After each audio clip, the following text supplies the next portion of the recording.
রাহমাতুল্লাহি ওয়া বারাকাতুহু।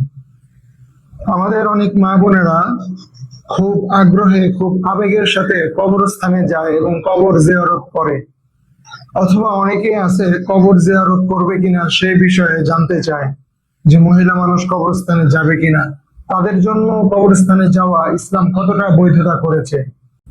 তো মহিলাদের কবরস্থানে যাওয়া সম্পর্কে রাসূল সাল্লাল্লাহু আলাইহি সাল্লাম কি বলে সে বিষয়ে আমরা একটি হাদিস শুনবো।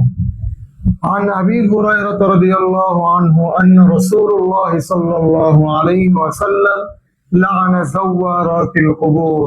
হযরত আবু হুরায়রা রাদিয়াল্লাহু আনহু তিনি বলেন, যে সমস্ত মহিলারা কবর জিয়ারত করে রাসূল সাল্লাল্লাহু আলাইহি সাল্লাম তাদেরকে অভিশপ্ত করেছেন। তিরমিজি শরীফের হাদিস। তো এই হাদিসের দ্বারা আমরা স্পষ্ট বুঝতে পাই কোন মহিলারা কবর জিয়ারত করতে পারবে না, তাদের কবরস্থানে যাওয়ার বৈধতা ইসলাম আমাদেরকে দেয় নাই।